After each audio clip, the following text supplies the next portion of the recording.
বাজারে খোলা রসুন পাওয়া যায় অলরেডি, চামড়া ছিলা, আর সেটা চপ করা অনেক ইজি যদিও, কিন্তু আমি ফ্রেশ রসুন বাজার থেকে কিনে এনে তারপর চপ করতে অনেক আমি পছন্দ করি, বাট ইটস সো ডিফিকাল্ট।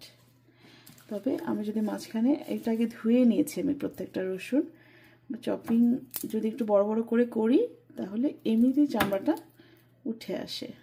ওকে, আর বাজার থেকে যে রসুনগুলো আমরা অলরেডি মানে পিল অফ করা পাই, চামড়া অফ করা, সেটার চাইতে এই রসুনের টেস্টও ভালো, খেতেও ভালো এবং ভালো লাগে দেখতে, আর নিজের হাতে করার টেস্টটাই তো একটু অন্যরকম। তো যখনই সময় পাই এই কঠিন কাজগুলো আমি করে রাখি। এই যে পিল করা চামড়াটা নিয়ে নেওয়া অনেক ডিফিকাল্ট। এখানে থাকে অনেক সময় এক একটা রসুন সেলের ভিতরে দেখা যায়, অনেক সময় কালো স্ক্র্যাচ থাকতে পারে। তো এই হচ্ছে রসুনের চপিং।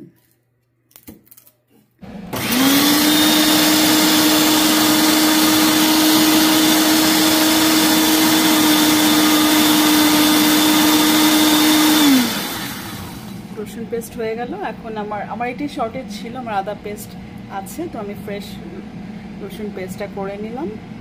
তো এখন আমি নেক্সট স্টেপে চলে যাব। এই সোনালি লাল আমার মেক্সিকান চিকেন, চিলি চিকেন, এটার ফাইনাল লুক। অ্যান্ড এটা actually chilli chicken with nuts, অনেক ভ্যারাইটিস অফ বাদাম দেওয়া হয়েছে। এটার ফাইনাল লুকটা হচ্ছে এটা। অ্যারোমাটা এত সুন্দর, আমি সত্যি আমার সামিন যখন খাবে ও দেখবে ওর মা ঠিক ওর মতো তো বানিয়েছে। আমার ছেলেও খুব ভালো বানায় মাশাআল্লাহ, কিন্তু আমারটা আরেকটু বেশি গোল্ডেন ব্রাউন কালার আসছে আলহামদুলিল্লাহ। তো এটা আমরা রুটি দিয়ে খেতে পারি, আবার মোটা রাইস দিয়ে খেতে পারি, বা পোলাও রাইস দিয়ে খাওয়া যায়। খুবই মজাদার একটা রেসিপি, খুব অল্প স্পাইস দিয়ে করা হয়েছে। এখানে কিন্তু আমি গরম মশলা অনলি এলাচি ইউজ করছি, আমি গরম মশলার কোনো গুঁড়া ইউজ করি নাই। তো আজকের রেসিপিটা এখানেই আমি কমপ্লিট করলাম। আমার সঙ্গে থাকার জন্য আপনাদেরকে অসংখ্য ধন্যবাদ।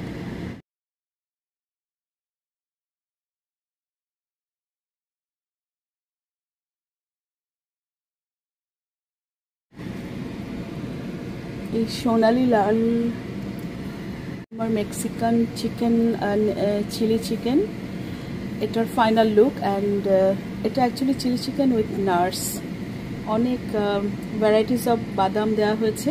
এটার ফাইনাল লুকটা হচ্ছে এটা। অ্যারোমাটা এত সুন্দর, আমি সত্যি আমার সামিন যখন খাবে ও দেখবে ওর মা ঠিক ওর মতো তো বানিয়েছে। আমার ছেলেও খুব ভালো বানায় মাশাআল্লাহ, কিন্তু আমারটা আরেকটু বেশি গোল্ডেন ব্রাউন কালার আসছে আলহামদুলিল্লাহ। তো এটা আমরা রুটি দিয়ে খেতে পারি, আবার মোটা রাইস দিয়ে খেতে পারি, বা পোলাও রাইস দিয়ে খাওয়া যায়। খুবই মজাদার একটা রেসিপি, খুব অল্প স্পাইস দিয়ে করা হয়েছে। এখানে কিন্তু আমি গরম মশলা অনলি এলাচি ইউজ করছি, আমি গরম মশলার কোনো গুঁড়া ইউজ করি নাই। তো আজকের রেসিপিটা এখানেই আমি কমপ্লিট করলাম। আমার সঙ্গে থাকার জন্য আপনাদেরকে অসংখ্য ধন্যবাদ।